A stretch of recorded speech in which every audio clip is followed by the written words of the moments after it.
नमस्कार. नमस्कार. सर्वांचं या आता गुरुवारच्या म्हणावं लागेल मंगल पर्वामध्ये सर्वांचं हार्दिक स्वागत. सर्व सादर करताना भरपूर शुभेच्छा आणि सर्वांना संक्रांतीच्या पण इन ऍडव्हान्स शुभेच्छा. आपल्या तिसरं मंगल पर्वामध्ये आपण सुरुवातीला शंखनादाने सुरुवात करूया. आरंभी अनंतकुमार जोशी आणि त्यानंतर प्रदीप अडूर संगनाद करतील. विजय अनंत ढे- विजय कुमार ढे- जोशी. विजय ढेंगे पण वि- करणार.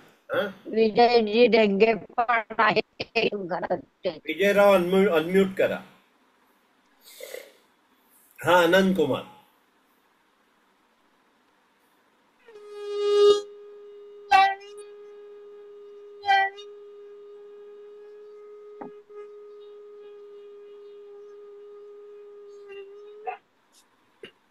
विजयराव.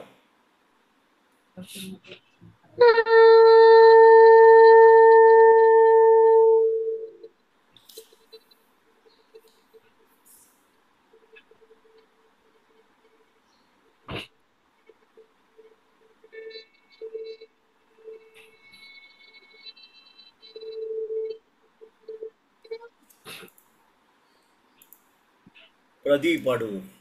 प्री रेकॉर्डेड शब्द.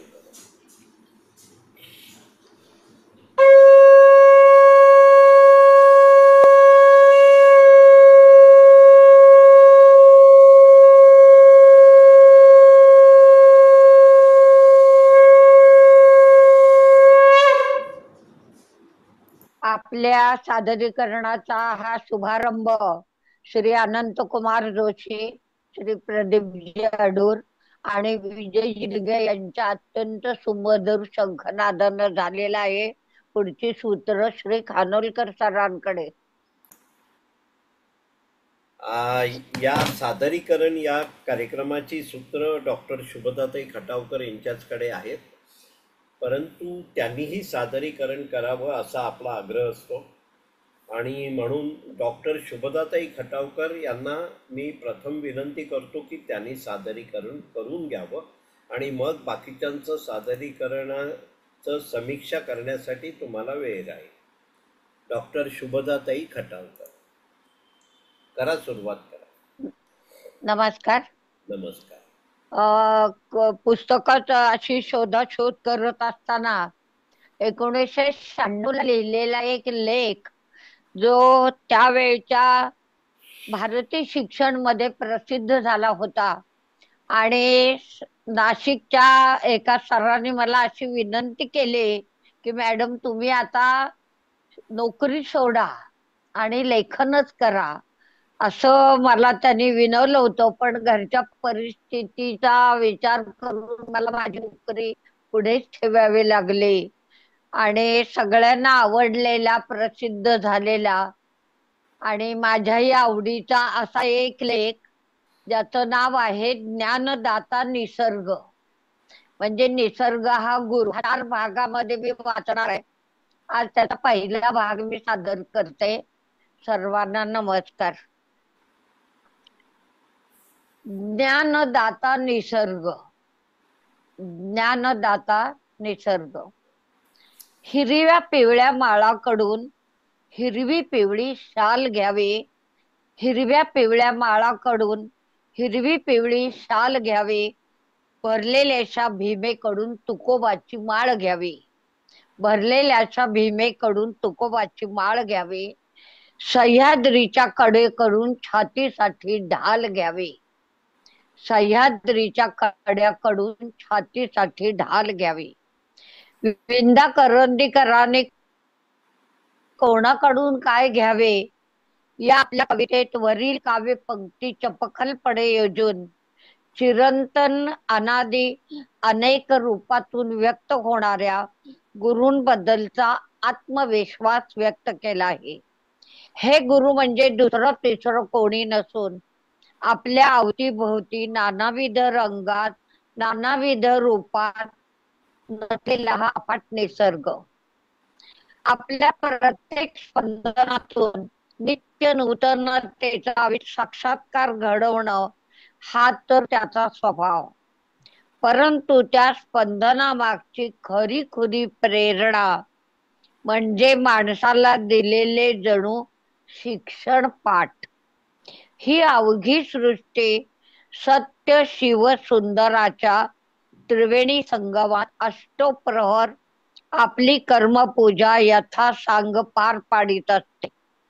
तिचा कोणताही आविष्कार, तिचे कोणतेही रूप निस्वार्थतेच्या भावनेनं ओथंबलेलं असून जन्म विकास लय या सगळ्या रूपातून ती आकारत असते आणि तिचं प्रत्येक अस्तित्व मनुष्य जातीच्या कल्याणासाठी आहे.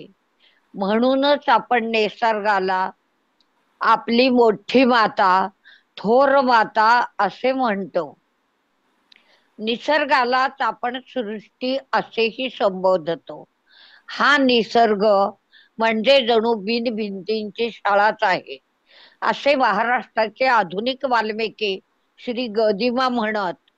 तर दया, क्षमा, शांती, करुणा, स्नेह, ममता, समर्पण या उदात्त गुणांनी नटलेल्या त्याच्या महन्मंगल रूपाला थोर संत गाडगे बाबांनी भल्या मोठ्या पुस्तकाचीच उपमा दिली आहे.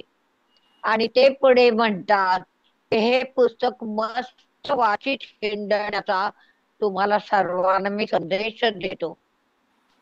वारकरी संप्रदायाचा कळत ठरलेले तुकोबा निसर्गाला आपले सगळे सोयरे मानून आत्मिक उन्नतीची वाट त्यांच्या संगतीत कशीच पुरेल, विहरेल, विस्तारेल, बहरेल, फळाफुळांनी सजून जाईल याचं वर्णन करताना खालील दृष्टांत देतात.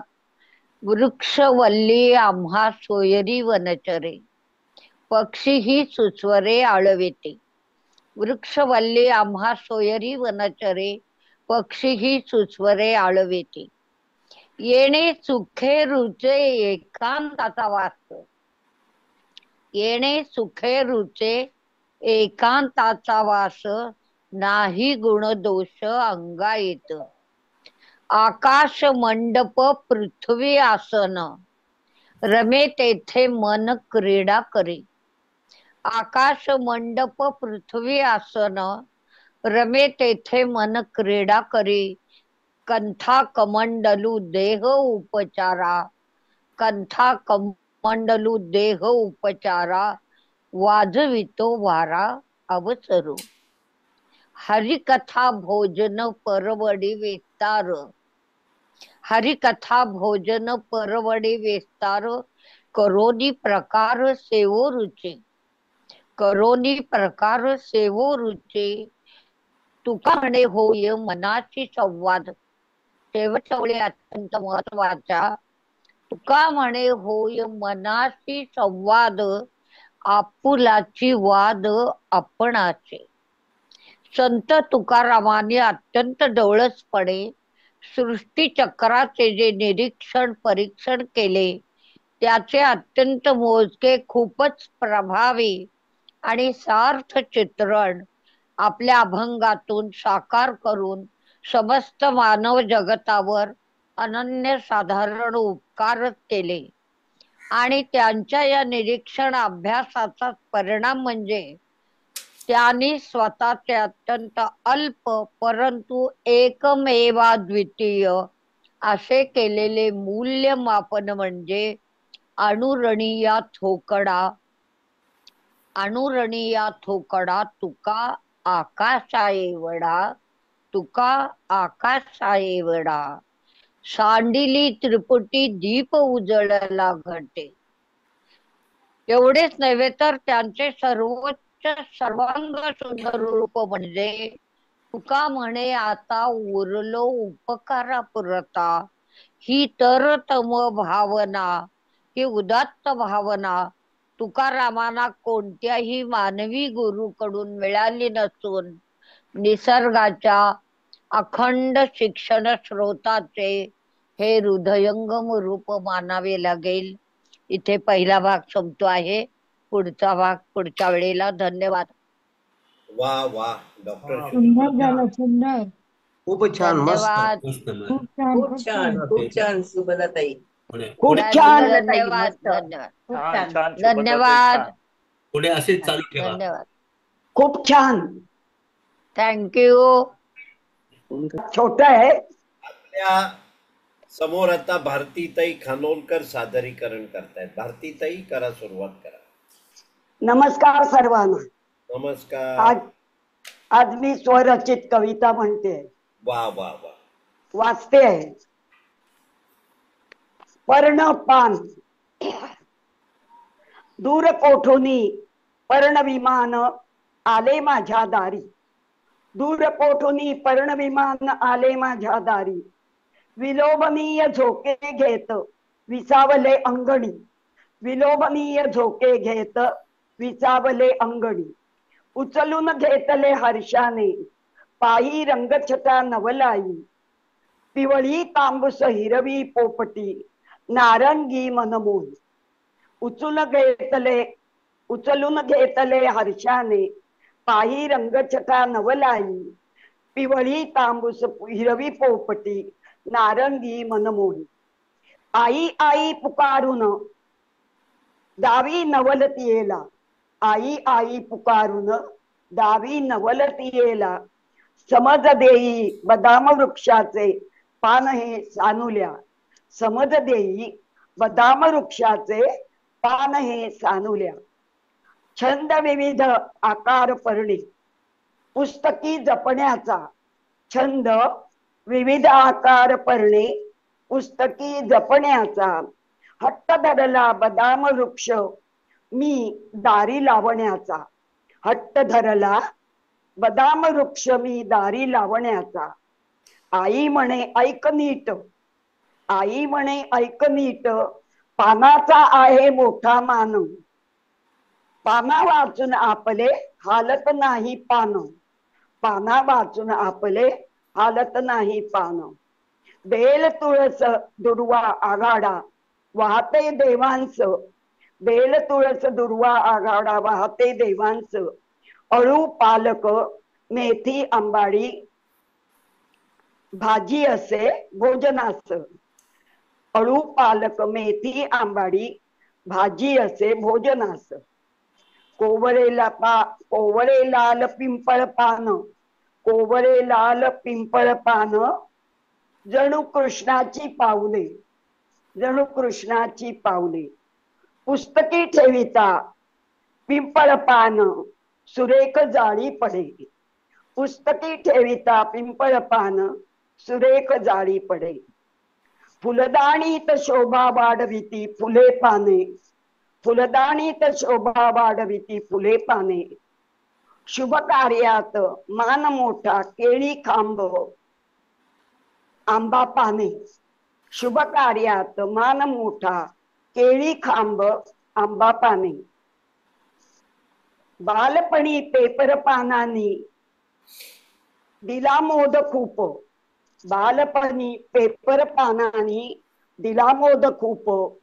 लाडू चेंडू चांदोबा काढण्या येई हुरूप. बालपणी पेपर पानांनी दिला मोद खूप. लाडू चेंडू चांदोबा काढण्या येई हुरूप. अभ्यास नित्य सुरू झाला त्या पानावरी. अभ्यास नित्य सुरू झाला त्या पानावरी. चित्र सुरेख माझी शाळेच्या भरली अलमारी. चित्र सुरेख माझी भरली शाळेच्या अलमारी. पोथी पुराणे ग्रंथांनी आता भरली कपाटे. पोथी पुराणे ग्रंथांनी आता भरली कपाटे. हळुवार स्पर्शाने पाने पलटते. हळुवार स्पर्शाने पाने पलटते. आठवणीच्या या झुल्यावर अंगणात मी बसता. आठवणीच्या या झुलावर अंगणात मी बसते. येती भेटाया पायी बालपणीची बदाम पाने. येती भेटाया बालपणीची बदाम पाने. नमस्कार. वा वा वा, छान भारतीताई, बऱ्याच दिवसांनी कविता सादर. खूप छान, मस्त छान. कविता, मस्त मस्त, छान छान चांदरी कविता, चांदरी मस्त. कविता, एकदम छान भारतीताई. हा, धन्यवाद छान छान धन्यवाद. छान. आपल्या समोर आता विकास पाटील गाणं सादर करतायत. विकासजी करा. गाणं नाही, सॉरी, सादरीकरण. सादरीकरण करतायत. विकासजी करा सुरुवात. हा. मी आज कथा सांगत आहे संत जनाबाई. वा. परभणी जिल्ह्यात गोदावरी नदीच्या काठी गंगाखेड येथे दमा नावाचा एक शूद्र राहत होता. त्याच्या पत्नीचे नाव कुरुंड असे होते. दोघेही विठ्ठल भक्त होते. ते दरवर्षी पंढरपूरला आषाढी यात्रेनिमित्त जात असत. त्यांना एक मुलगी होती. मुलीचे नाव जनाबाई असे होते.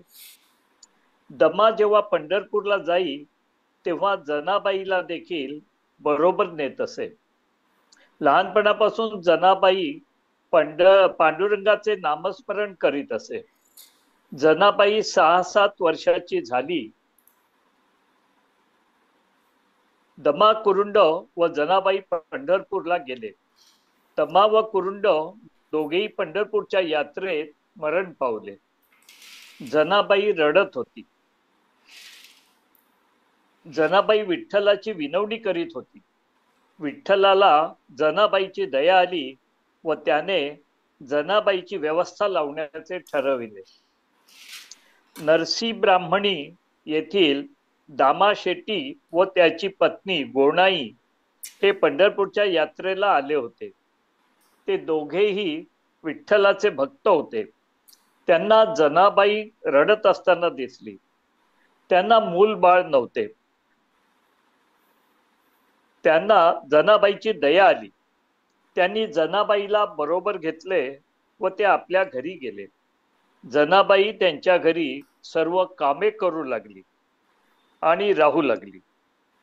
जनाबाईचा गोणाईने नवस केला, देवा पुत्र देगा मला. जनाबाईचा पायगुण लाभला. गोणाईला दिवस गेले. 9 मास पूर्ण झाल्यावर गोणाईला मुलगा झाला. त्याचे नाव नामदेव असे ठेवले. भांडी घासणे, कपडे धुणे, दळणकांडण, झाडलोट करणे, रानात जाऊन गोवऱ्या आणणे अशी सर्व कामं जनाबाई करीत असे. काम करताना ती विठ्ठलाचे नामस्मरण करीत असे. नामदेव जनाबाईच्या अंगाखांद्यावर वाढू लागला. जनाबाई पांडुरंग पांडुरंग असे म्हणे. नामदेव देखील पांडुरंग पांडुरंग असे म्हणत असे. लहानपणापासून नामदेव नामस्मरण करू लागला. जनाबाई अभंग म्हणे तेव्हा नामदेव टाळ्या वाजवीत असे.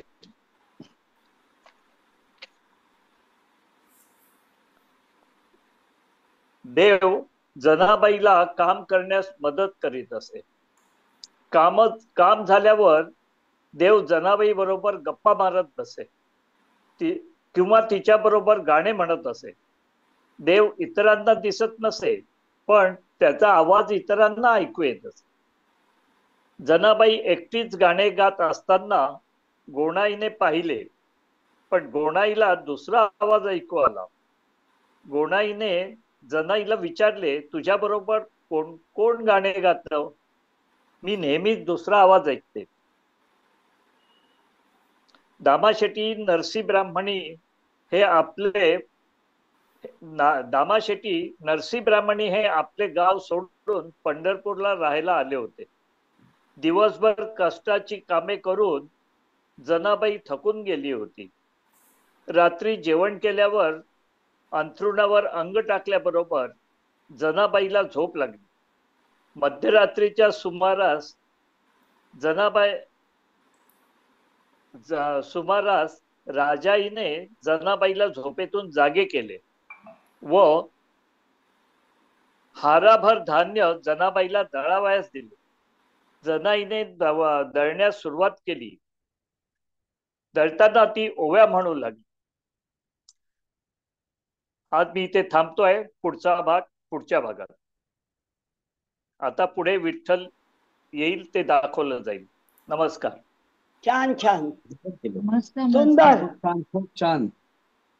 नेहमी मस्त मस्त. अपरिचित भाग अति सुंदर, अति सुंदर. होता. अपरिचित भाग. धन्यवाद.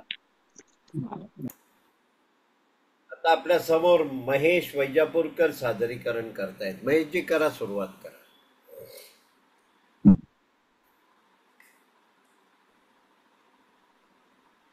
ओके.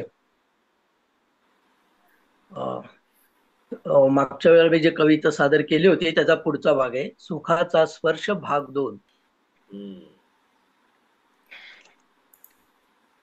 तुझे निरागस रूप, ते तुझे निरागस रूप, मी ते निसर्ग हे लावू नको, ते हे होतं नेट कमी. कधी न तुटावा तुझा स्पर्श, कधी न तुटावा तुझा स्पर्श, ना वियोग घडावा तुझा मला कधी. निरागस हे तुझे हासरे रूप, दुरून मला झुरवू नकोस, समीप माझ्या येना, मी कवी तर होणार नाही ना. भीती मनात दाटून येते, भीती मनात दाटून येते, डोळ्यात अश्रू भरून येतात, आठवण तुझी येता, मन माझे भरून आले, मी कवी तर होणार नाही ना. अशीच अवस्था तुझी आहे का? का दिलेली वचन पाहिलेले स्वप्न भंगेल का? मी कवी तर होणार नाही ना. का अर्धवट डाव सोडून, का अर्धवट डाव सोडून तू दूर जाणार नाहीस ना. तुझे निरागस रूप एकदा दिसेल का, दिसेल का, मी कवी तर होणार नाही ना. इथे भाग दुसरा संपतोय कविता. वा वा वा, छान छान झालं. छान छान छान छान छान झाली. छान. मस्त मस्त मस्त मस्त एकदम छान झाली. छान छान. बरं, आज प्रथम सादरीकरण केलं ते डॉक्टर शुभदाताई खटावकर, ज्या क्षमतावान आहेत आणि इतरांचंही समीक्षा त्याच करणार आहेत. पण आज मला सांगायला आवडेल की त्यांनी एक फार छान विषय आपल्याकडे घेतला आहे, तो म्हणजे निसर्ग. आपल्याला माहिती असेल की कोविडपासून आपण छान छान फुलं किंवा निसर्ग ग्रुपवर पाठवतो. कधी वाटतं की एवढे इमेज कशाला, पण एखादं फुल साईज केलं किंवा निसर्ग पूर्ण साईज केलं की आपल्याला त्याच्यात फेरफटका मारता येतो. आणि हा त्यांनी फार अगोदर लिहिलेला लेख आहे. आणि तेव्हा त्यांना कोणत्या ज्ञानी व्यक्तीने सांगितलंय की नोकरी सोडा आणि लेखन सुरू करा. हा त्यांचा योगायोग त्यांनी सांगितला. कवितेचं नाव आहे ज्ञानदाता निसर्ग भाग 1. भाग 1च एवढा स्ट्रॉंग आहे, त्याच्यात सगळी उदाहरणं आलेली आहेत आणि ज्याचा बरेचदा अनुभव मी घेतो, आपणही घेऊ शकता. निसर्गाच्या अशा ठिकाणी जाऊन बसायचं की आजूबाजूला हाकेच्या अंतरावर कोण नाही आहे, मग ह्याची सगळ्याची अनुभूती होते. हिरव्या पिवळ्या माळ्याकडून शाल घ्यावी, इंद्रायणीकडून तुकोबाची माळ घ्यावी आणि सह्याद्रीच्या पर्वताकडून ढाल घ्यावी, अशी त्यांनी सुरुवात केली. आणि गुरु म्हणजे काय, तर गुरु हा आपल्या अवतीभवतीचा निसर्ग आहे. त्याचं पुढे तुकारामांच्या रेफरन्सला त्यांनी उत्तर दिलेलं आहे. प्रेरणा, शिक्षण पाठ, सत्यम शिवम सुंदरतेचा पाठ, विश्वासाच्या भावनेचा पाठ, असं सर्व आपण निसर्गाकडून घेतलं आहे. निसर्ग हे मनुष्य जातीसाठी एक खूप मोठं वरदान आहे. गदिमांनी म्हटलंय, याचा त्यांनी रेफरन्स दिला की निसर्ग म्हणजे बिनभिंतीची शाळा. त्याच्यानंतर गाडगे महाराजांचा रेफरन्स दिलेला आहे. उदात्त गुणांनी नटलेला आहे. निसर्ग हे एक पुस्तक आहे. वारकरी समाजाला प्रेरणा म्हणजे वृक्षवल्ली आम्हा सोयरे वनचरे. आपण ज्ञानेश्वरीची जर बाजूला गेलो तर ज्ञानेश्वरीमध्ये आपण निसर्गाचा खूप उपयोग बोध देण्यासाठी केलेला आहे. तुकोबांचं उदाहरण देतात की तुकोबांना गुरु कोणी नव्हता, निसर्ग हाच गुरु होता. त्यामुळे तुकोबांकडून तुका म्हणे होय मनाशी संवाद, आपुल्याशी वाद आपण असे, एक छान त्यांनी सांगितलेलं आहे.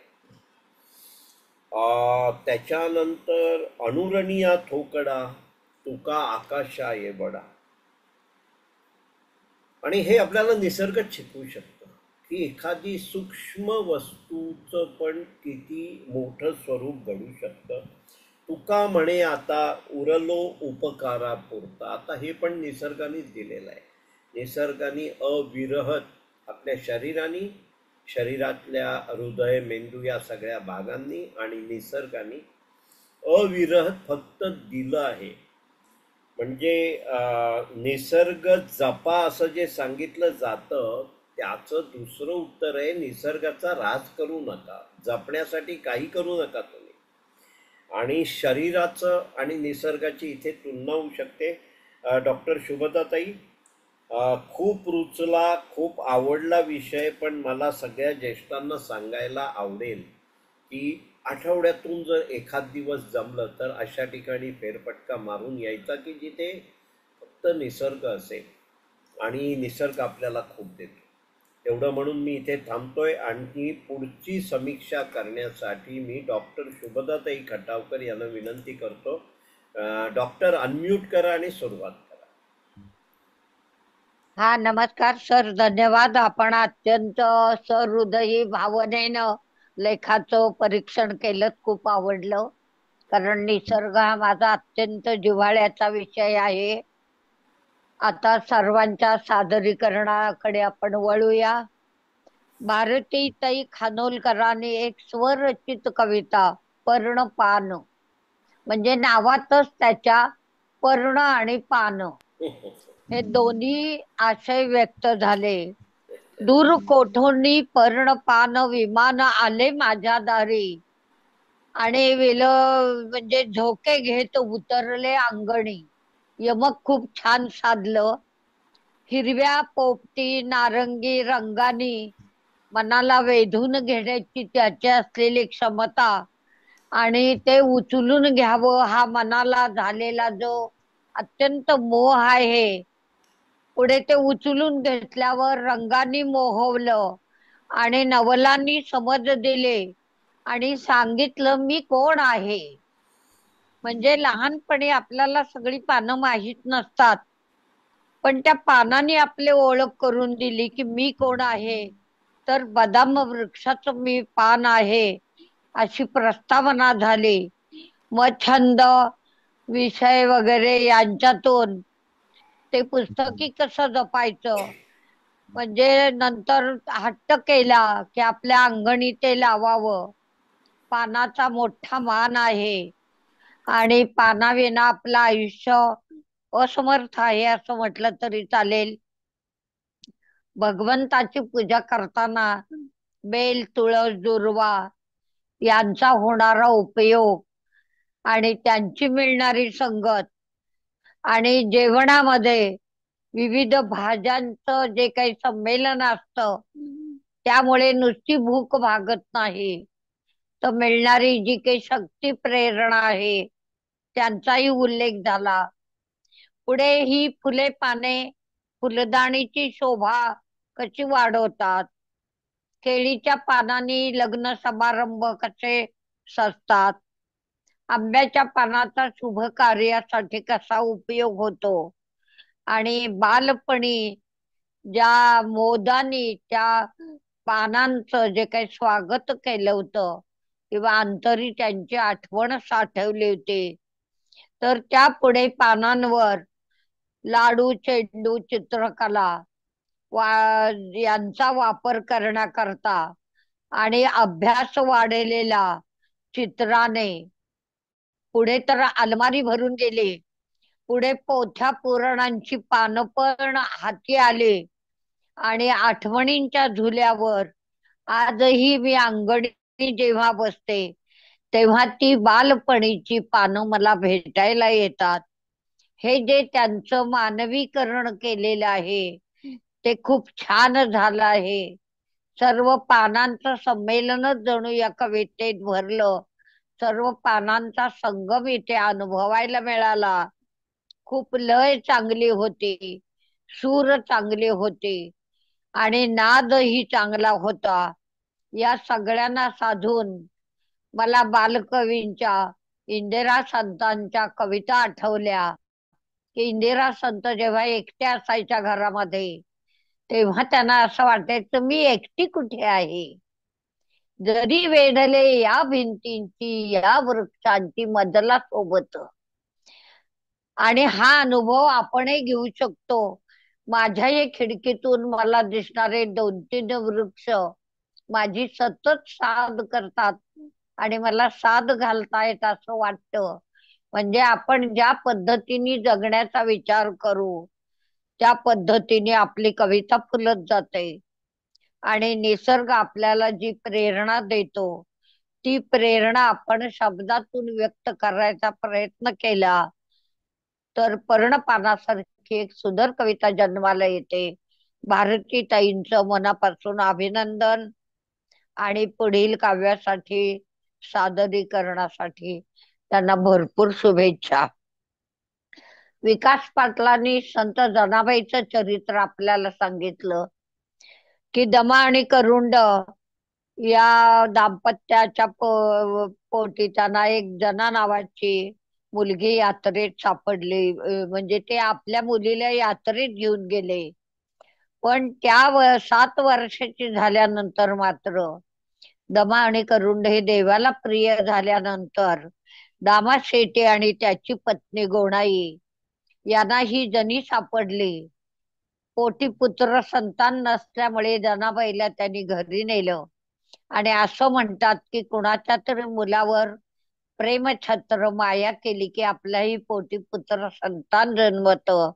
त्याचा दृष्टांत त्यांना अनुभवायला मिळाला आणि नामाशेटी नामदेवाची जी काही उत्पत्ती झाली ती भगवंताच्या कृपेनं झाली. ही जनी नामदेवाला खूप सांभाळत होती. जनी ही भगवंताची भक्त असल्यामुळे जळी तळी काष्टी पाषाणे तिला भगवंत दिसत होता आणि दळीता कांडिता तुझ गायीन विठ्ठला न विसंबे क्षणभरी तुझे नाम गा मुरारी नित्य हाची कारभार जनी करी निरंतर. असं एका बाजूला काम आणि दुसऱ्या बाजूला नाम हे तिचं चालू होतं. छोटा नामदेव तिच्या बरोबर लहानाचा मोठा होत होता आणि जनीमुळे त्याच्यावर भगवंत भक्तीचा संस्कार झाला. एवढंच नाही तर जनीच्या प्रीतीवर पांडुरंग इतका आसक्त झाला की जनीची धुणी भांडी जनी जाय पाण्यावरी त्यावेळेला मागे जाय श्रीपती आणि जनीनं धुणं धुतलं की पांडुरंग पिळायचा, जनीनं पिळलं की पांडुरंग वाळत टाकायचा.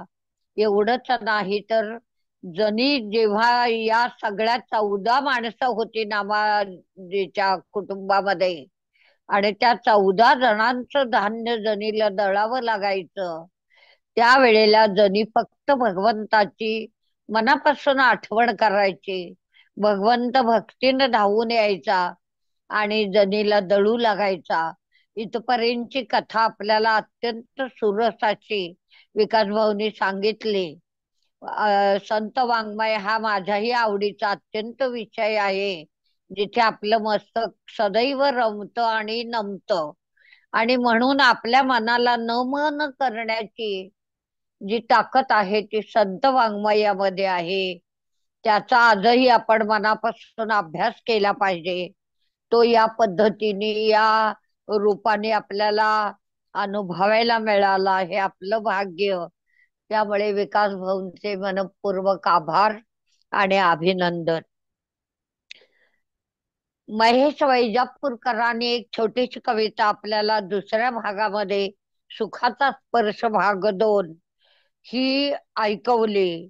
तुझे निराग स्वरूप, तुझा कधी स्पर्श न सुखावा किंवा वियोग न व्हावा, ही अत्यंत रमणीय आणि उदात्त कल्पना त्यांनी मांडली.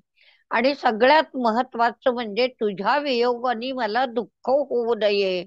माझ्या डोळ्यात अश्रू येतात, मन माझं आषाढासारखं भरून येतं, आणि मनामध्ये अशी भीती वाटते किंवा शंकेची पाल चुकचुकते की मी कवी तर होणार नाही ना. कवी होण्यासाठी मन असावं लागतं. गडकरींनी म्हणलेल्या 100तले 99 कवितेला हात लावतात किंवा कवितेच्या व्यापाराकडे जातात तेव्हा ते होरपळतात. तुमचं मन उरलेलं आहे का? तुमच्या अंतःकरणाला दुसऱ्याच्या दुःखाने पाझर फुटतो का? ही ज्या वेळेला संवेदना अंतःकरणात जागे असते तेव्हा शब्दांचे झेले फुलून येतात आणि काव्य जन्माला येतं. आणि म्हणून कविता ही अंतरंगातून उमलावी लागते. अशी त्यांच्या मनात आलेली ती कविता छान आहे. कवी होण्याचं त्यांच्या मनामध्ये असलेलं स्वप्न पूर्ण व्हावं आणि ते अर्धवट राहू नये. कविता त्यांना सोडून जाणार नाही. तिचं निरागस स्वरूप त्यांच्या बरोबर सदैव राहील आणि त्यांच्या अंतःकरणातल्या भावनांना साद घालीत राहील, अशी आशा व्यक्त करून आपण या ठिकाणी सर्वांना संक्रांतीच्या शुभेच्छा देऊया. तुम्हाला पण शुभ. आता आपल्या समोर प्रज्ञाताई जोशी सादरीकरण करतायत. त्यांना काही मोबाईलची अडचण होती म्हणून ते नंतर जॉईन झालेले आहेत. प्रज्ञाताई, सादरीकरण सुरू करा. सर्वांना माझा नमस्कार. नमस्कार. माझ्या लेखाचं नाव आहे थ्री सिस्टरचा माझा स्वप्नवत प्रवास. भारतभर मी भरपूर पर्यटन केले, पण भारताचा ईशान्य कोपरा म्हणजे 7 सिस्टरला जाण्याचा योग काही येत नव्हता. आता तर गेल्या वर्षात नॉर्थ ईस्ट मधल्या मेघालय, अरुणाचल प्रदेश आणि आसाम यांनी पर्यटकांच्या बकेट लिस्ट मध्ये हक्काचं स्थान प्राप्त केले आहे. कारण गुवाहाटी पुणे विमान सेवा फारच सोयीची झाली आहे. या 3 सिस्टर सहलीत नावाप्रमाणे ढगांचे घर असलेले निसर्ग सौंदर्याने युक्त Megha, green valley, blue hills आणि रेड रिव्हर असा रंगांचा कॅलिडिओस्कोप असलेले आसाम आणि भारताचा नॉर्थ कल्चरचं केंद्र असलेला अरुणाचल प्रदेश या 3 अफलातून राज्यांना भेट देणाऱ्या पर्यटकांची संख्या मोठ्या प्रमाणावर वाढली आहे. नॉर्थ ईस्ट हा अतिवृष्टीचा पट्टा असल्याने नोव्हेंबर ते मे हा आयडियल सीझन आहे, इतपत मला माहिती होती. पण आपण इतक्या लवकर या प्रदेशाला भेट देऊ असे मात्र मनी मानसी पण नव्हते. आपल्या लक्षात असेलच की मार्च एप्रिल 2024ला उन्हाचा भयंकर तडाखा चालू होता. अंगाची लाही लाही होत होती आणि म्हणूनच ठरवूनच टाकले होते की या मे महिन्यात बाहेर गावी कुठेच जायचे नाही, घर म्हणून सोडायचे नाही. साधारण 23 एप्रिलला सकाळी सकाळी रद्दीचा गठ्ठा काढला. सवयीप्रमाणे प्रत्येक पेपरवर नजर टाकत होते. हाती 17 एप्रिलचा पेपर लागला आणि वरच्या कोपऱ्यातील चौकटीतल्या छोट्या लेखावर लक्ष गेले. ती 3 सिस्टरची भाग्यश्री ट्रॅव्हलची ऍड होती. त्यावर नजर टाकली आणि त्या छोट्या लेखवजा ऍडने मला मोहिनीत घातली. बाजूच्या खोलीत असलेल्या मिस्टरांना आवाज दिला आणि त्यांना सांगितलं मी काय वाचते ते ऐका. म्हणून तो लेखच वाचून दाखवला आणि म्हटलं जाऊया का आपण या सहलीला. तर ते म्हणले की आज 23 एप्रिल, 2 मेच्या रात्री ती ट्रिप जाणार, तीही पुण्याहून, आणि आता जागा तरी शिल्लक असतील का. हो, पण एखादा फोन करून चौकशी करूया ना. आणि आश्चर्य, फोनवर उत्तर आले जागा आहे, पण ठाण्याच्या ऑफिसला फोन करा. आणि 24 एप्रिलला फोनाफोनी होऊन पैसे सुद्धा भरले. तेव्हा आमची नात राधिका तिची इंजिनिअरिंगची परीक्षा 28 एप्रिलला संपणार होती, म्हणून आम्ही तिला जरा आग्रह केला. पण आमचा पुण्याचा नातू सोहम त्याचा 11वीचा क्लास असल्यामुळे तो नाही म्हणला आणि त्यामुळे राधिकाची यायची इच्छा नव्हती त्याच्याशिवाय. पण शेवटी ती आमच्याकरता तयार झाली आणि झालं. आम्ही मनाची तर तयारी केली, पण काही महिन्यांपूर्वी माझ्या मिस्टरांचं आजारपण झालं आणि त्यांची ट्रीटमेंट पुण्याला चालू होती. तर 3 महिन्यांनी तब्येत दाखवायला तिथे जावं लागायचं आणि नेमकी ती तारीख सुद्धा 26 एप्रिलच होती. आणि म्हणून आम्ही 25 ते 27 एप्रिलचं रिझर्वेशन ऑलरेडी करूनच ठेवलं होतं. डॉक्टरांनाही मग भेटायचं ठरवलं. डॉक्टरांना भेटून आलो. डॉक्टरांना प्रवासाची कल्पना दिली. त्यांनी सांगितलं ओके तुम्ही प्रवासाला जाऊ शकता. आणि मग पुन्हा आम्ही डोंबिवलीला आलो आणि 2 मेला संध्याकाळी प्रगती एक्सप्रेसने पुन्हा आम्ही पुण्याला गेलो. आमच्या या झटपट निर्णयाचं सर्वांनाच आश्चर्य वाटलं. रात्री लेकीकडचा पाहुणचार घेऊन अवघ्या 10 मिनिटावर असलेल्या विमानतळावर पोहोचलो. फार भारी वाटत होतं. तेथेच आमचा ग्रुप व ग्रुप लिडरची तोंड ओळख झाली. सकाळी 6:15ला गुवाहाटी विमानतळावर पोहोचलो. फ्रेश होऊन जवळच्या हॉटेलमध्ये नाश्ता करून आमच्या ट्रॅव्हल टेम्पो बस जवळ आलो. 2 बसेस तिथे उभ्या होत्या, पण ग्रुप लिडरने आम्हाला तिघांना डिझायर कारच्या मध्ये बसायला सांगितले. हा दुसरा आश्चर्याचा धक्का होता. तेवढ्यात कार ड्रायव्हरने सामान डिकीत ठेवून मी संजीव साहू मेरे साथ आपको पूरा सफर करना है, माझी पाव छूता हूं असं म्हणून तो खाली वाकला. मग आम्ही त्याच्याकडून क्लिअरच करून घेतलं की आप हमारे साथ शिलाँग पर्यंत है या पूरा प्रवास. तेव्हा तो म्हणाला नाही, आपल्या 12 दिवसाच्या प्रवासानंतर मी तुम्हाला येथेच गुवाहाटीच्या विमानतळावर आणून सोडणार आहे. आम्ही तिघे तर आनंदाने उडालोच. आमचा म्हणजे पूर्ण प्रवास कारने आणि फक्त आम्ही तिघेच त्यात. वा वा किती छान. आणि आमचा हा संजीव पण खूप बोलका, माहिती देणारा आणि मनमिळाऊ होता बरं का. आता खरी आमची प्रवासाला सुरुवात होणार होती, तेव्हा तो भाग आपण पुढच्या भागात बघूया. धन्यवाद. वा वा वा, छान झालं प्रज्ञाताई. सुरुवात ही कधीच आली नसती ती आजी. हो छान खूप छान. छान. खूप छान. मस्त. मस्त मस्त. पुढच्या प्रवासासाठी शुभेच्छा. हो हो पुढच्या प्रवासासाठी शुभेच्छा. होय होय. हो हो.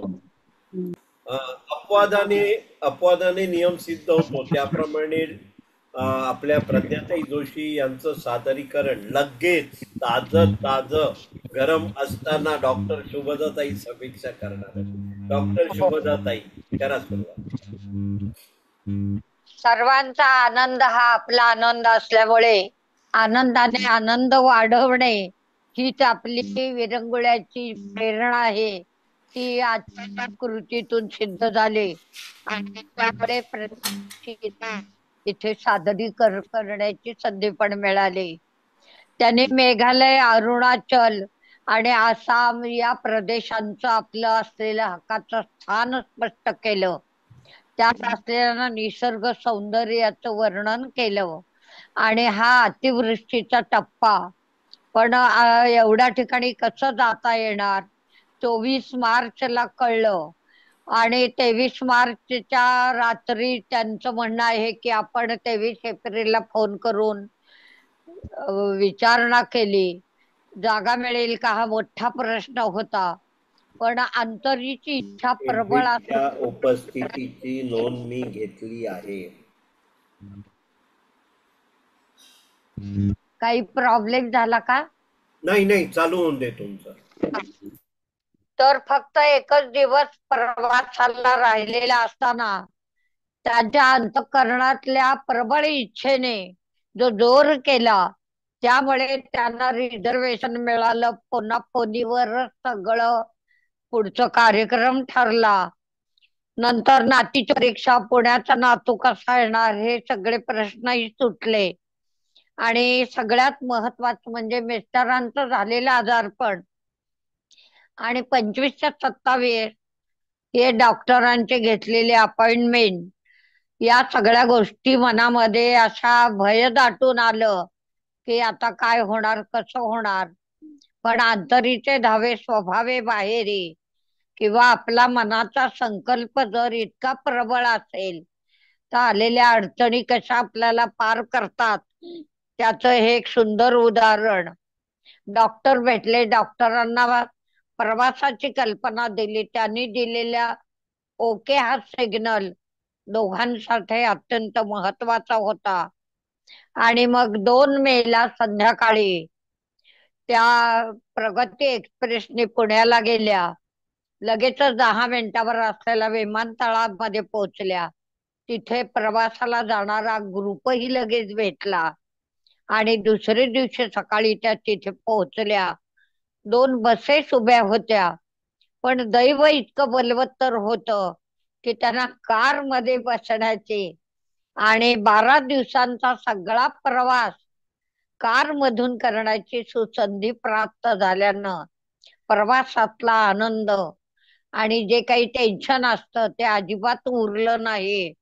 आणि 12 दिवसानंतर त्या ड्रायव्हरनी सांगितलं की मी तुम्हाला गुवाहाटी विमानतळावर इथे आणून सोडेन, तुम्ही काही काळजी करू नका. म्हणजे काही काही प्रसंग असे असतात की अडचणी खूप, पण भगवंताची कृपा आणि आपली प्रबळ इच्छा यांचा सुसमन्वय झाला की आपला प्रवास सुखकर होतो. तसाच प्रज्ञा जोशींचा प्रवास सुखकर झाला आणि त्यांना आयुष्यामध्ये एक चांगला आनंद अनुभवायला मिळाला. त्यामुळे त्या आनंदात आपणही सहभागी झालो आणि आनंदाने आनंद वाढला. असाच आनंद वाढवत राहूया. धन्यवाद.